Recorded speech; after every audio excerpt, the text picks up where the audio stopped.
నమస్తే. ఎన్నో ఆధ్యాత్మిక కార్యక్రమాలు మన ఛానల్‌లో ప్రసారం అవుతూ ఉంటాయి. ధర్మానికి రూపంగా నేను భావిస్తూ ఉంటాను. తండ్రిలా భావిస్తూ ఉంటాను. మనందరికీ సుపరిచితులు. ప్రముఖ ఆధ్యాత్మిక అలాగే మీకు ఎటువంటి ధర్మ సందేహాలున్నా ఇక పూజకి సంబంధించి మనం నిత్యం చేసే పూజలకి సంబంధించిన సందేహాలున్నా ఖచ్చితంగా కామెంట్ బాక్స్‌లో తెలియచేయండి. ఇక జ్యోతిష్యానికి సంబంధించి, వాస్తుకు సంబంధించి ఎలాంటి డౌట్స్ ఉన్నా స్క్రీన్ మీద కనపడే నెంబర్‌కి కాల్ చేయొచ్చు. శివప్రసాద్ గురువు గారు కొన్ని ధర్మ సందేహాలతో ఈరోజు కార్యక్రమం మొదలవుతోంది. మీకు ఈ ధర్మ సందేహం మీకు కనుక ఉంటే ఇక నుంచి ఇలా పాటించే ప్రయత్నం చేయండి. నమస్కారం గురువు గారు. ఆశీర్వచనం తల్లి.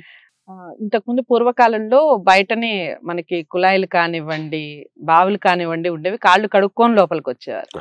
ఇప్పుడంతా అపార్ట్మెంట్ కల్చర్ అయిపోయింది. బయట కాళ్ళు కడగడం లేదు. లోపలికి వచ్చిన ఇంట్లో పెద్దవాళ్ళు ఉంటే కాళ్ళు కడుక్కొని రండి అంటారు. కాళ్ళు కడుక్కొని తుడుచుకోకుండా అసలు భోజనం చేయకూడదా? ఒకవేళ అలా చేస్తే ఏం జరుగుతుంది చెప్పండి? అమ్మ, ఇప్పుడు పూర్వకాలంలో బయటనే కాళ్ళు కడుక్కొని వచ్చేటువంటి వాళ్ళు అసలు బయటికి పోయి వచ్చిన తర్వాత కాళ్ళు కడుక్కోవాల్సిన అవసరం ఏమిటి అని అంటే, పాదధూళి అనేటువంటిది ఉంటుంది. మనం ఎక్కడెక్కడో తిరుగుతాం. తిరిగినప్పుడు ఆ పాదాలతో తిరిగి ఎక్కడెక్కడో ఏదేదో తొక్కి వచ్చి మనం అట్లాగే ఇంట్లోకి రావటం అనేటువంటిది అంత శ్రేయస్కరమైన విషయం కాదు.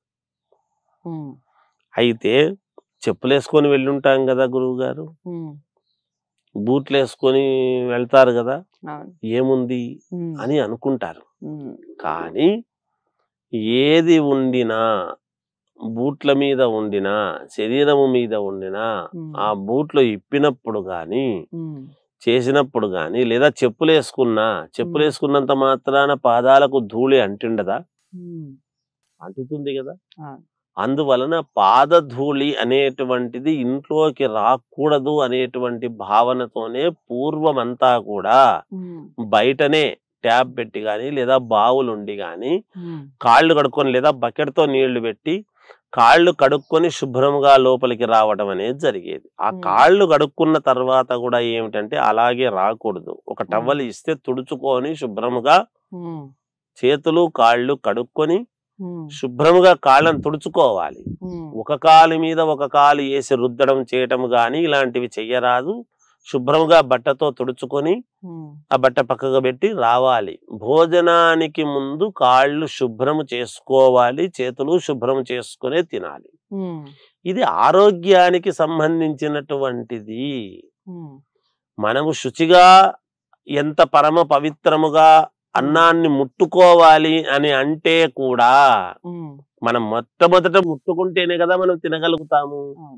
మరి ముట్టుకోవాలి అన్నప్పుడు పొద్దున స్నానం చేసినాము కదా, ఏముంది లేని ముట్టుకోవడం కాదు కదా. భోజనాన్ని ముట్టుకునే ముందు అన్నాన్ని మనం తాకుతున్నాము అంటే కాళ్ళు చేతులు కడుక్కొని వచ్చి ఏదేదో ముట్టుకొని ఉంటాం. ఎన్నో జరుగుతాయి. ఈ చేతులలో, ఈ గోర్ల మధ్యలో గాని ఇంకో చోట గాని మనకు కడపడనటువంటి దుమ్ము ఉంటుంది. అలాగే కాళ్ళ మీద మనం కూర్చొని, పూర్వకాలం అంతా కింద కూర్చొని తినేటువంటి తత్వము కాబట్టి మనము ఇలా పద్మాసం వేసుకొని కూర్చున్నప్పుడు కాళ్ళ మీద ఉండేటువంటి దుమ్ము అందులోకి పడే అవకాశం ఉంటుంది.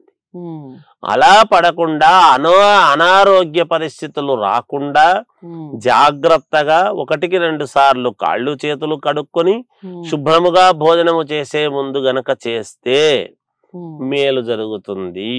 దీంతో సైంటిఫిక్ గాను శాస్త్ర ప్రామాణికము గాను రెండూ చెప్పినారు. శాస్త్రం ఏమిటి అంటే, మనము కాళ్ళు చేతులు కడుక్కోకుండా అన్నాన్ని ముట్టుకుంటే పాపం. అన్నం ఆరోగ్యదాయకం. మనం జీవితంలో బాగుండాలి, మనం ఎదగాలి, మనకు బాగుండాలి, శరీర పుష్టి పౌష్టికమైనటువంటి ఆహారం కావాలి అన్నప్పుడు మనం ఎలా పడితే అలా ముట్టుకోరాదు కదా. మరి మన జీవితానికి కావాల్సినటువంటిది కదా అన్నం. తినే తిండి పదార్థం ఏదైనా కావచ్చుగాక, ఆ పదార్థం తింటేనే కదా మనం ఆయుష్ పెంచుకొని జీవితం గడపగలుగుతాము. అటువంటి దాన్ని మనం కాళ్ళు చేతులు కడుక్కోకుండా ఎలా ముట్టుకుంటాం? తప్పు కదా అలా ముట్టుకుంటే. అలా ముట్టుకుంటే ఏమవుతుంది అంటే మనకు అన్నము భవిష్యత్తులో దొరకదు. స్నానము చెయ్యకుండా ఎప్పుడైతే అన్నాన్ని ముట్టుకుంటాము, ఒకవేళ స్నానము చేయకుండా అన్నము చేస్తాము, మన అవసరాల రీత్యా ఈరోజు భర్త ఆఫీసుకు వెళ్ళాలి, పిల్లలు స్కూళ్ళకు వెళ్ళాలి అని ఏముందిలే స్నానం చేయకపోతే ఏముందిలే అని స్నానము చేసేదానికంటే ముందే అన్నము చేయటం అనేటువంటిది తప్పు. ఇంకా కొంతమంది స్నానానికి పోయే ముందు బియ్యము నానబెట్టి వచ్చినాక పెడదాములే అనేటువంటి భావనతో కాసేపు నానతాయి కదా అని చెప్పి కూడా వెళుతుంటారు. అలా కూడా చేయడము చాలా తప్పు. అసలు స్నానము చేసొచ్చిన తరువాతనే ఆ బియ్యము యొక్క బస్తాను ముట్టుకోవాలి. స్నానము చేయకుండా బియ్యం బస్తాను ముట్టుకునే అర్హత లేదు. అలా చేస్తేనే మంచిది. ఇలా చేస్తే కొంతకాలానికి అన్నము పుట్టడం అనేటువంటిది చాలా ఇబ్బందికరమైనటువంటి పరిస్థితి. ఇది శాస్త్ర ప్రామాణికముగా ఉన్నది. కనుక ఏముందిలే మనం చేసుకొని తొందరగా పెట్టేసి వచ్చే లోపల పొంగు వస్తుంది కదా మనము వార్చొచ్చు అని చెప్పి చేయటము చాలా తప్పు తల్లి. అలా చెయ్యకూడదు. స్నానము చేసొచ్చిన తర్వాతనే ఆమె మళ్ళీ ముఖాన బొట్టు పెట్టుకొని కాస్త దేవుడికి 2 చేతులు జోడించి నమస్కారం, అక్కడ దేవుడి పట ఉండినా లేకపోయినా తండ్రి చల్లకు కాపాడు అని చెప్పి ఈ బియ్యము అవి కడిగి శుభ్రముగా అన్నం పొయ్యి మీద పెట్టుకుని, పొయ్యి కూడా రాత్రి పడుకునేటప్పుడే శుద్ధి చేసుకొని పడుకోవాలి. ఉదయము దాకా అట్లాగే ఉండకూడదు. రాత్రి తిన్నటువంటి పాత్ర సామాను రాత్రే కడుక్కోవాలి, ఉదయము దాకా ఉండరాదు. ఇవన్నీ శాస్త్రాలు. పాత్రలు ఉదయానికి ఎప్పుడు కూడా శుభ్రంగా ఉండాలి. పొద్దున లేస్తూనే ఎంగిలి పాత్రలు కనపడరాదు. ఇది సంగతి తల్లి. ఇవన్నీ కూడా పాటించుకుంటే ఆడవాళ్లకు అసలు నాకు డబ్బు రాలేదు గురువు గారు, మా దగ్గర నిలబడడం లేదు గురువు గారు, మాకెందుకో కలిసి రాలేదు గురువు గారు, ఇవన్నీ మాటలు ఉండవు. మనం పాటించేటువంటివి నిత్య కృత్యములో ఎప్పుడైతే పాటిస్తామో ఖచ్చితముగా మనకు జరగాల్సింది మేలు జరుగుతుంది కాక. చాలా అంటే చాలా చక్కగా వివరించారు. నిజంగా ఐశ్వర్యం ఎక్కడుంది అంటే ఇలాంటి పెద్దవాళ్ళ మాటల్లోనే ఉంటుంది, మనం పాటించడంలో ఉంటుంది. పాటించే ప్రయత్నం చేయండి. ఇలాంటి వీడియోస్ని అందరికీ చేరువ చేయండి, లైక్ చేసి ఛానల్ని సబ్స్క్రైబ్ చేసుకోండి. మరో మంచి ధర్మ సందేహంతో మళ్ళీ కలుద్దాం. నమస్తే.